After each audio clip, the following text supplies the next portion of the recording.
若不在户部任职，就连相爷也无法查看户部的文书和记录。只是，此事对你来说，会是个考验。你是担心他被那些贪官给同化收买？这你别想多了，我相公是绝不可能被收买的。还是我家娘子了解我。傅太师为人狠辣，与他为敌之人，入狱的入狱，流放的流放。还有一位参他的御史，在家中睡觉时被人剁了脑袋。我记得那名御史当时就住在离这个院子半炷香左右脚程的地方。对，出了正门往东走，第一条巷子往南拐，第3户便是。当时我还去探查过尸体的脖颈之处，杀人者手法不佳，应该是足足砍了5刀，才把头颅给砍下来。若换作是我，绝不会用第2刀。或许，那凶手是故意的，要让那人死之前多受些苦。许卿家，你不必担心，就你这细脖子，怎么砍2刀足矣。我谢谢你了。你也不必过于担心，相爷之所以让你搬到别院来，就是考虑到了你的安全问题。啊，原来如此啊！想必就算那傅太师再怎么心狠手辣，那也是不敢在丞相的宅子里动手的。那倒不是，这别院房屋众多，若真有人来犯，未必能在第一时间找到你们睡在哪间房中，这样就增加了你们生还的可能性。我也谢谢你啊。如何？若是怕了，现在回原来还来得及。怕，倒是有些怕，不过我们不走。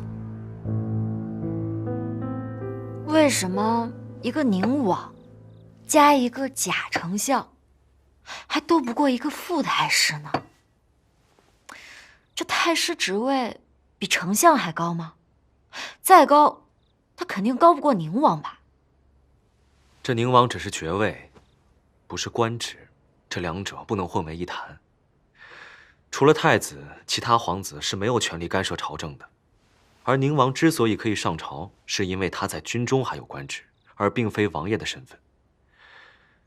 这丞相和傅太师虽都是一品大员，在官职上没有高低贵贱之分，但傅太师不只是太师，还是3朝元老，官家的老师，同时又是皇后的生父、太子的外祖。这就好比，即便永寿当上了松松房的掌柜，说起话来，也未必比后福哥管用。原来如此，想必官家也是考虑到了这一点，所以当年才将贾大小姐赐婚于宁王，好让丞相和傅太师之间相互制衡。可如今官家身体抱恙，又将监国之责交于了太子，便又打破了这个平衡。所以，即便宁王和丞相毫不避讳的联手，在面对傅太师之时，还是有些吃力的。只要太子还在，想扳倒傅太师谈何容易？所以现在我们必须要找到傅太师贪赃枉法的铁证才行。可是这个傅太师曾经就盯上过你，你还多次坏了他的事，现在你就在他的眼皮子底下蹦跶。他若是真要对你出手，那可怎么办？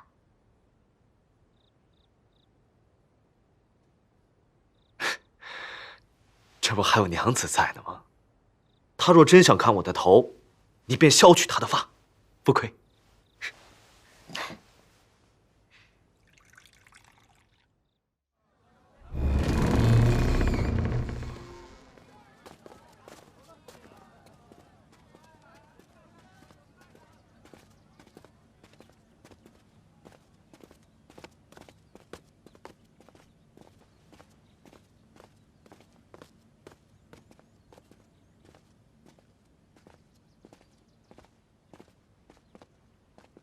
老爷，许卿家到了，快请他进来。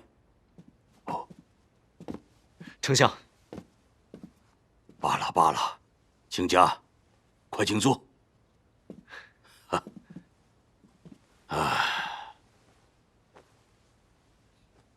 昨日休息的可好？别院清新雅致，我睡得很好，多谢丞相了。多谢就不必了。按说，你与那别院也算是有缘。若是当年你娶了芳儿，那便是你俩的居所。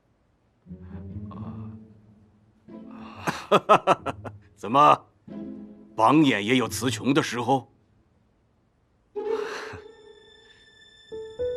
昨日，家权应该已经把此事的危险和困难都告诉你了。若是你还犹豫，仍可以置身事外，回襄州复职，继续做你的同伴。若能为朝廷正本清源，艰难险阻，卿家不惧。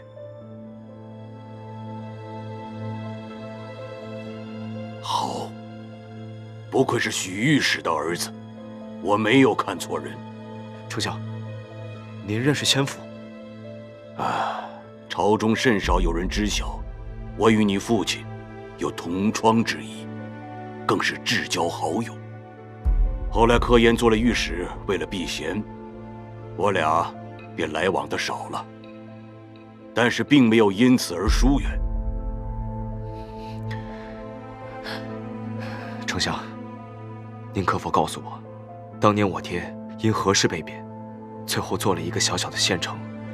那时我还年幼，他对此事也讳莫如深，至死都不肯告诉我。当时我也曾问过柯岩，他并未曾告诉于我。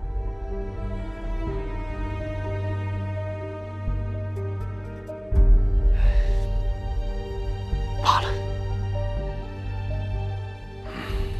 丞相，此番前来，还想请问您，扳倒傅太师，您有几成把握？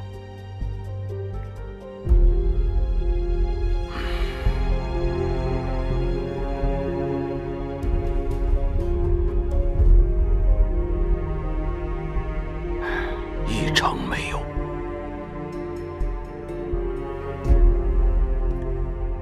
上庸襄州，即便是铁证如山，对于朝廷来说，也只是小事。傅太师随便弃几颗子就可以了事，有太子在他身后，就算是闹到官家处，也只是训诫几句罢了。要想扳倒他，就一定要找到他直接危害江山社稷的大罪才可。所以，我才将你安排到户部，那里是傅太师的根基，希望你在那里能有所获。若是待到太子登基还没有扳倒傅太师，恐怕就再没机会了。卿家定不负丞相所托。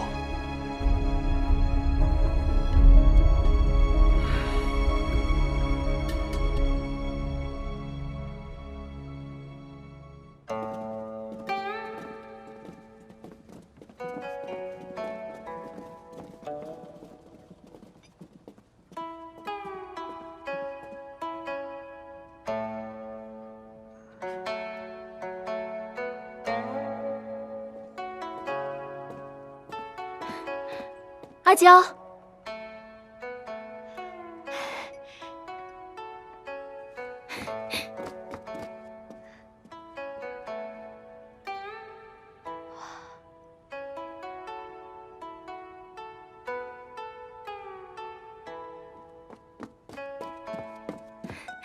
阿娇，玉娘，没想到你这儿办得这么好，比之前的玉春楼可大多了。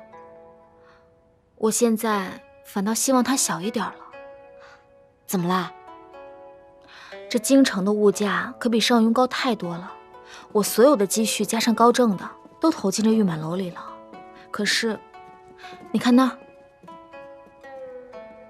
都没钱置办了。那你可有想过怎么办？只能先这么着了。我也去过几家钱庄，若是将房契和地契都抵押出去，倒也能筹些银子。可是这一行挣的本就是慢钱，我怕到时候要是还不上，这店就没了。那，你愿不愿意找人入股呢？这个我倒是也想过，可是这京城人生地不熟的，我也不敢跟别人合股啊。那你看看我怎么样？你我当然信得过啦，可这缺的可不是个小数目啊。这个呀，你放心，我之前经营的松松房，生意很好，挣了好大一笔银子呢。说来，这个还多亏了你。我真没想到你能把那松松房做起来。嘿嘿，那我们可就这么说定了。好。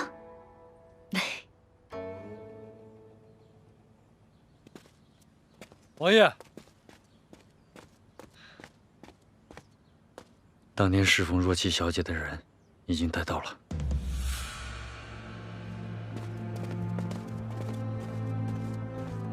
若琪小姐患病时，确实有很多怪事。小姐左侧的脖子上奇痒难当，但却有股淡淡的香味儿，就是雨后青草的那种味道。大夫用尽了各种办法，都无法止痒，尤其是不能沾水，一沾水，更是奇痒难忍。领赏去吧。谢王爷。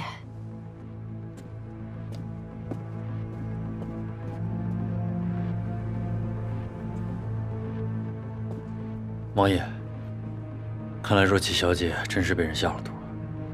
属下知道道门有一种枯草散，燃烧后会放出无色无味的毒烟，中毒者会脖子处奇痒，并散发出淡淡的香味。除此之外，没有其他任何症状，5到7日便会暴毙而亡，而且查不出任何死因。道门10几年前就被剿灭了，能用此毒的，就只有他了。费劲，他为什么要杀若琪姑娘？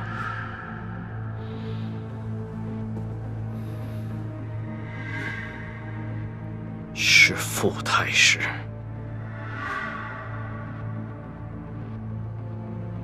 他要杀的不是若琪，是我。只不过那个时候，我接到了紧急军情，离开了，留下了若琪。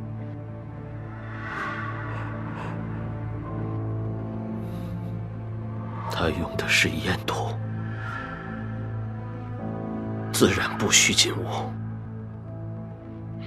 所以他也不知道我不在屋内。可惜费劲已经死了，无法指认傅太师。费劲死了，可我还活着。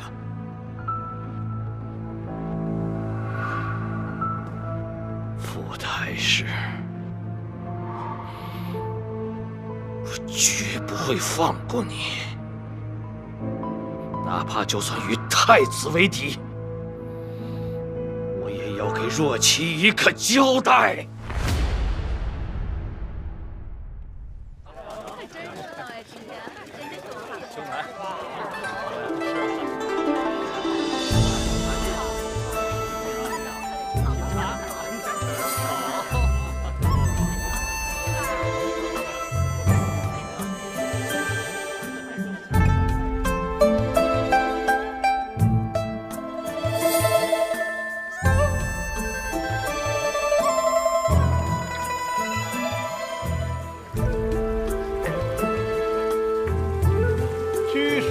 商酿琼浆。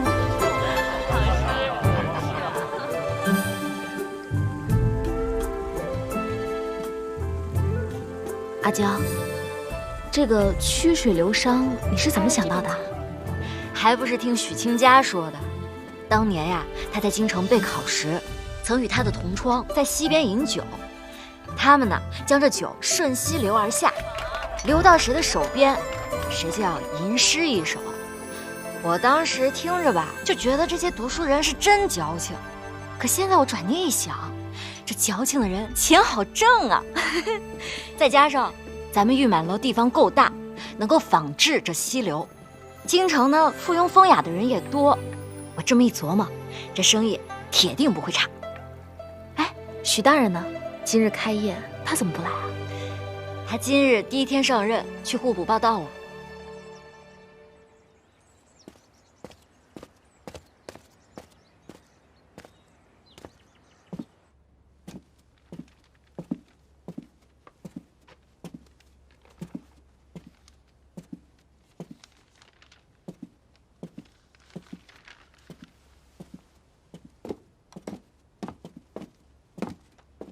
你便是许清家？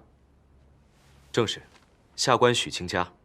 我是度支司主事刘猛，以后你便由我差管。刘大人，你先在这儿办公吧，这个月就把这些整理好。是。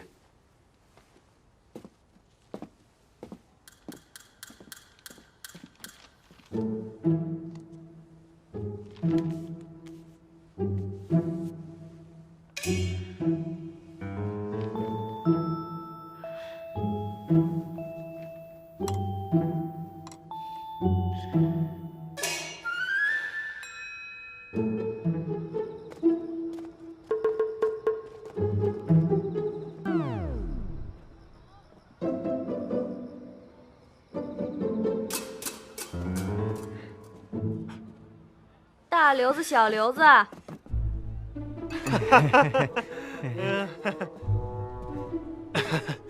芳姐，芳姐，怎么啦？我是长得很倒你们的胃口吗？岂敢岂敢，芳姐是我们京城这个，怎么可能会倒我们胃口呢？那你们跑什么？这不想起家里留了饭，这才……放心，我不打脸。免得你们爹又跟我爹告状。多谢芳姐，谢芳姐。今天这儿怎么都没什么人来呀？啊，今儿呢玉满楼开张，可能都去那儿了吧？玉满楼，就是那个修了一半就没钱的店儿，不是关门了吗？啊，不是关门，新来的二掌柜出钱把店重新弄了一番，两位掌柜都是大美人儿。还弄了个曲水流觞，那叫一个带劲儿啊！那你们怎么不去啊？我们去了，没排上号，没排上号。有意思，那我倒要去看看。这个怎么，我还不能去啊？没，芳姐，我劝你还是不去的好。为什么？玉满楼的二掌柜，他相公姓许，所以呢，是个榜眼。榜眼，许榜眼。明天把那群小子都叫上，家里官越大越好。这玉满楼，我还非去不可了。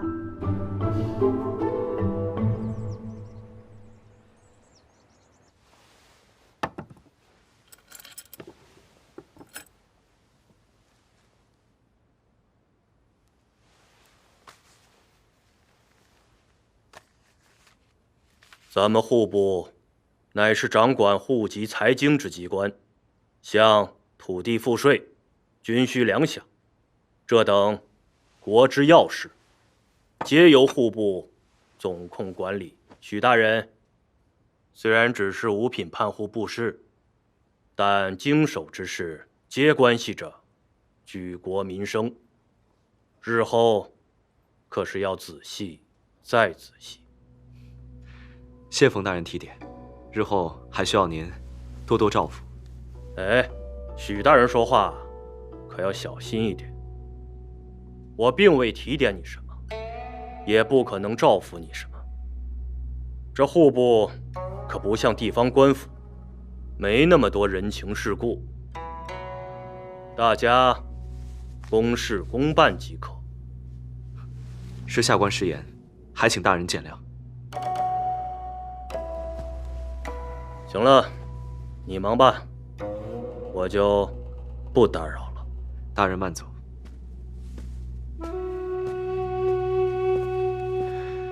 这户部果然如铁板一块，危害江山社稷的大罪，可如何探查得到啊？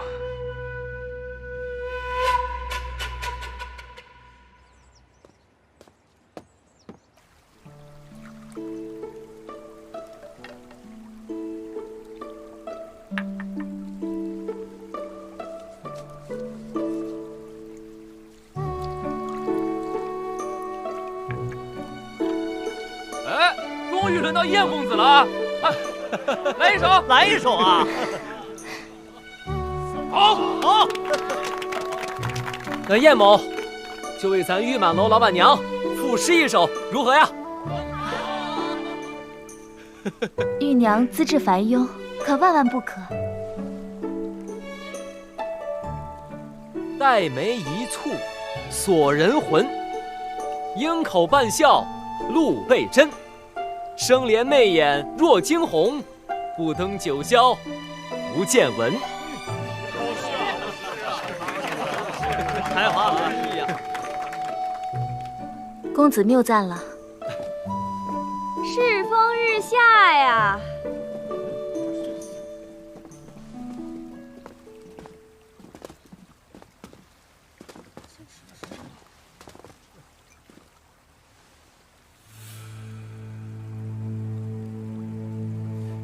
是他。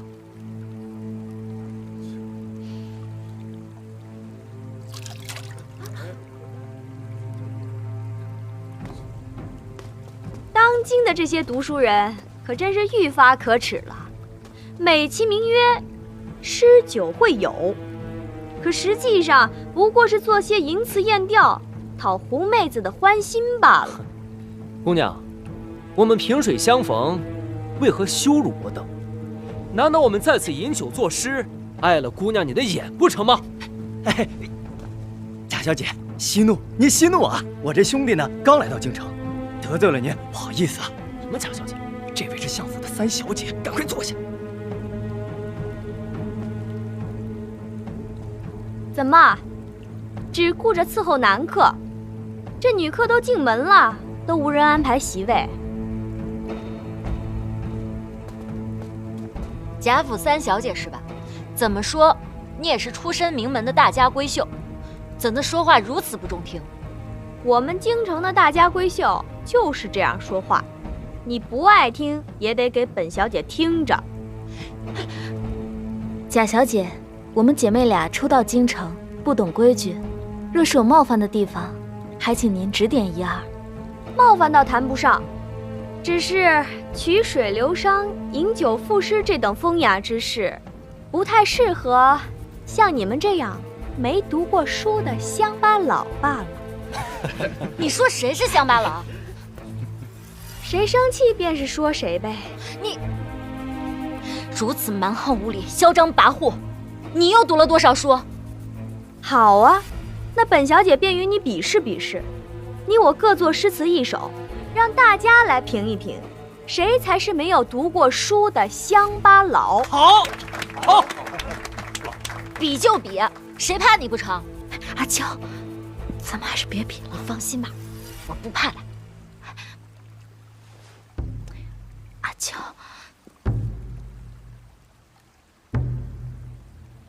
彤云如墨，风如钟，曲臂又烛红。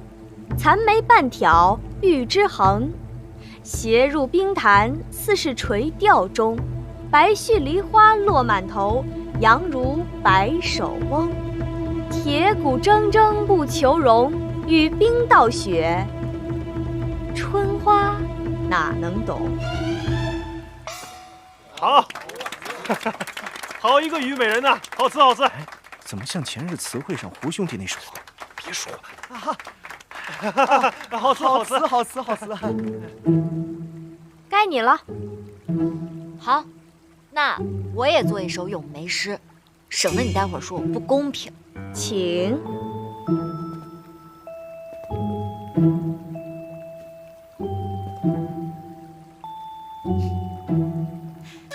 梅花开在大雪中，折下一枝回家用。相公直夸真好看，戴在我的秀发中。你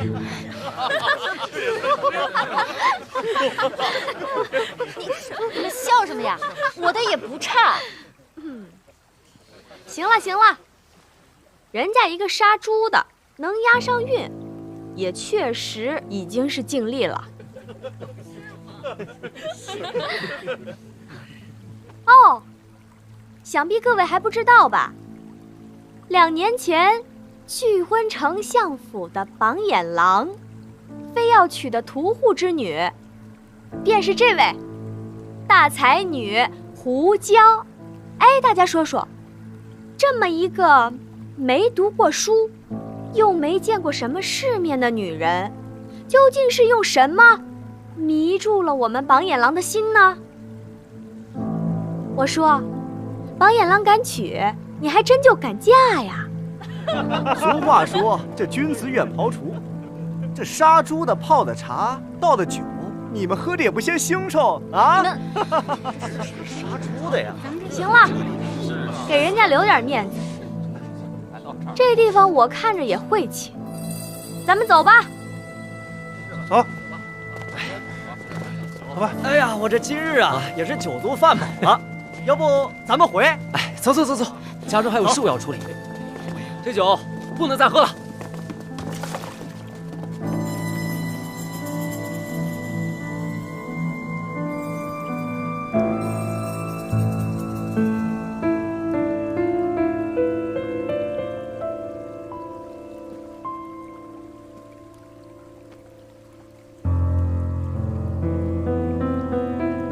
阿娇，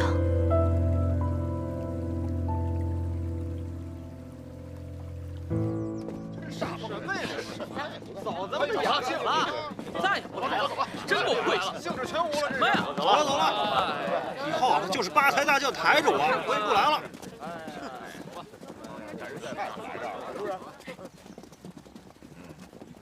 走了，哎，我家里真是那点人家，哎。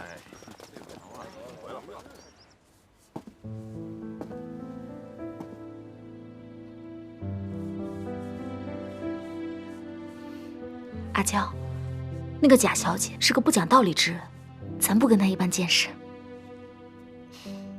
我没事，你放心吧。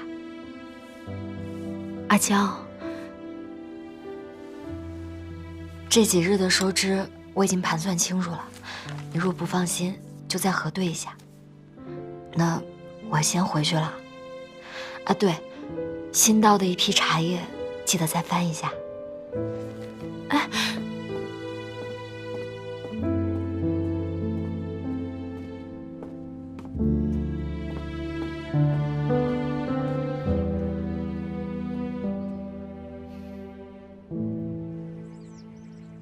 相爷吩咐之事进展如何了？这户部之难，难于上青天啊！若是简单，也不会派你前来了。这户部的文册都被存放在库房之中，且有专门的官员看守。想要进去，得经3人之手，还得到处求着人盖章。这章好不容易盖齐了，那看守的官员便死死地跟在你的身后，你的一举一动都在他的监视范围之内。你说说，这都是什么规矩？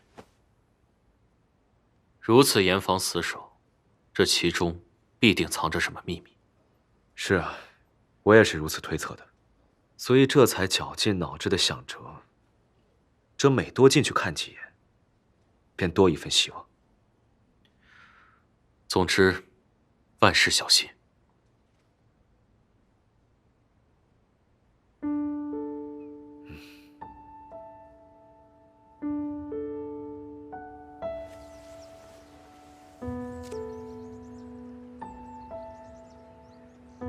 我看他们就是想让你走上歪路，他们想让你跟他们一丘之貉，坑人一起。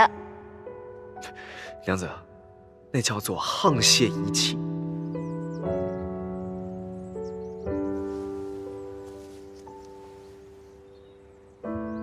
你若待会儿再遇个迟文俊，岂不是要升至二品谢史大夫了？娘子，那个叫御史大夫。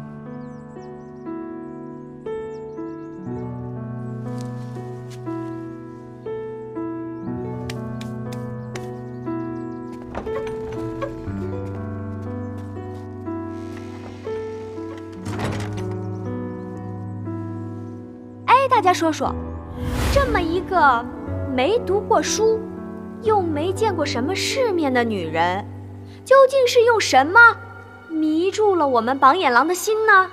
我说，榜眼郎敢娶，你还真就敢嫁呀！阿娇，今天怎么回来这么早呢？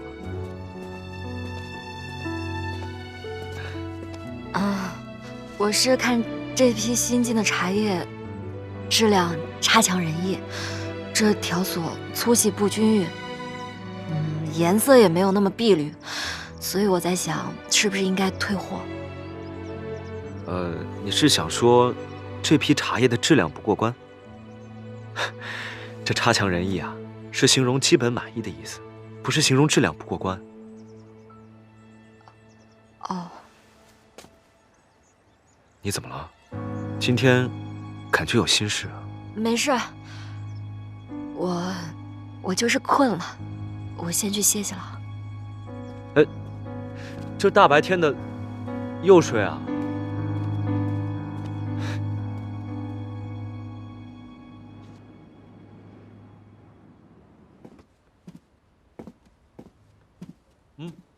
阿娇，这都辰时了，你还不去玉满楼？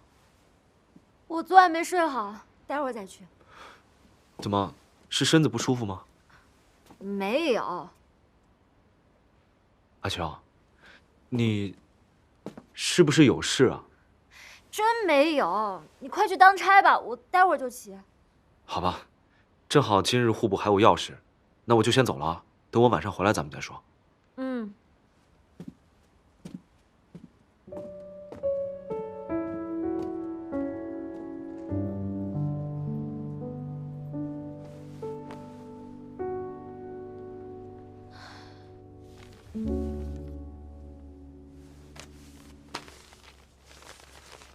昨日我借熟悉公务为由，又去库房翻阅了这些年来的军饷运输记录。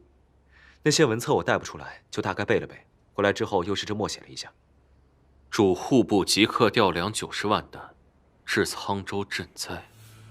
没错，我初看之时也觉得眼熟，临走的时候一思索，才突然想起来，我爹在万民伞中留下的那封调令和这文册上的记录对上了。而且这文册上还记录了更详细的时间。只不过，那封调令被发出去之后的1个月左右，我爹便被免去了官职。随后，我根据这文册上记载的时间去查，翻阅了官职变动文书，还查到了一个人。这个钱成宇，没错，是的。那好啊，咱们直接去问问呗。他因调运粮草失误，在当年已经被问罪斩首了。或许这些事情，内部之间都有所勾连。我也如此怀疑，只不过这户部管理严明，我也没有办法在这文册储藏库中逗留太久，所以眼线的信息就只有这么多。我和高正在外走动还算方便，我们顺着这个线索往下查查看吧。也只好如此了。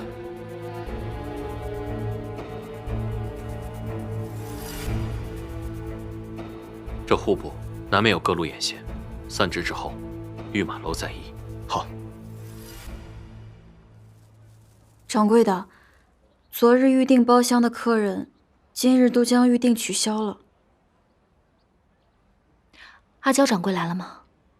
没有。要不我去别院看看吧。好。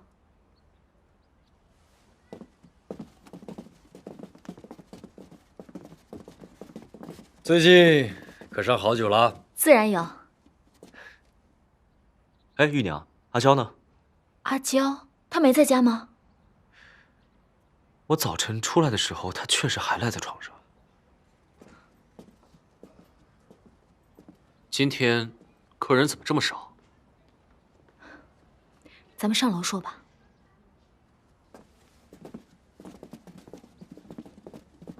贾继芳？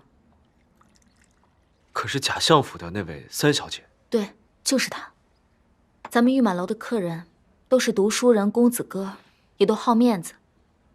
被她这么一闹，今日客人都不怎么上门了。怪不得阿娇这2天闷闷不乐的，原来是因为这件事情。早就听闻这个三小姐跋扈京中，真仗着她爹是当朝丞相，便无法无天了。其实这件事情是因我而起。当年遭我拒婚之人，正是这位三小姐。哎呀，我都忘了，你们还有这个过节啊？需要我向相爷禀报一声吗？不必了，这等小事还是不要劳烦他老人家了吧。许大人，阿娇生性好强，昨日在众人面前出了丑，肯定心里不舒服。你快回去看看她吧。我这就回去。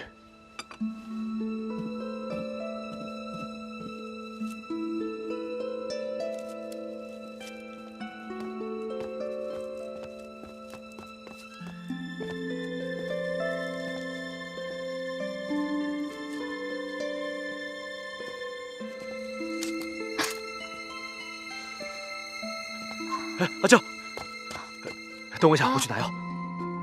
哎，我没事。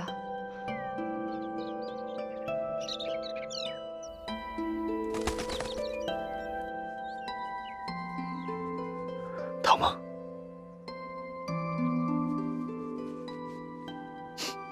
你再慢一点，我这伤口就该长好了。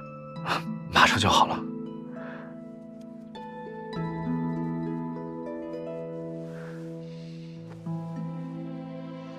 阿娇，玉满楼的事情，玉娘已经跟我说了。哦，那个贾府三小姐，是不是惹你不开心了？还好。阿娇，其实有任何的烦闷苦楚，都可以向我倾诉的。我们没有必要在乎别人的眼光，只要我们俩彼此相爱，把自己的小日子过好就够了。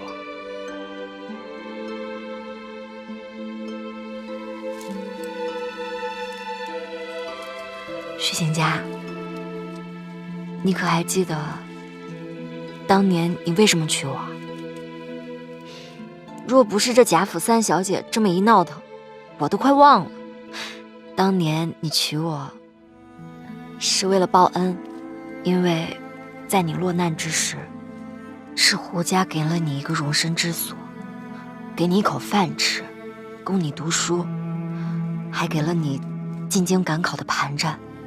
所以这么说来，我跟你当真是门不当户不对的。兴许当年我就不该嫁给你。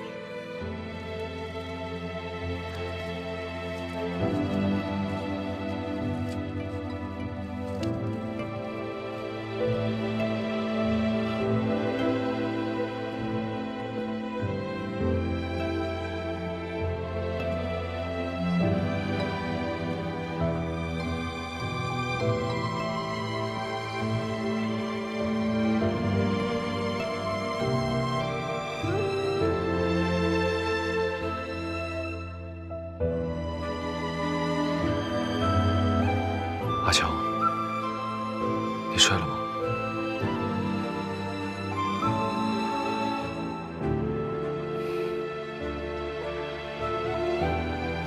你是不是一直以为我当初从京城返回云来与你成婚，是为了报恩？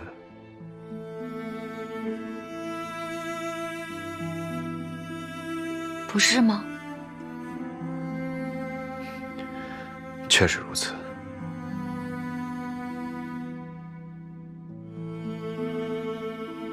可当初我是怎么想的？重要吗？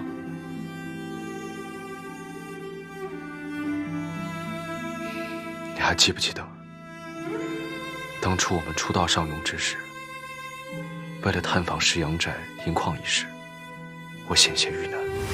你为了救我，那奋不顾身的气势，现如今还在我的脑海之中挥之不去。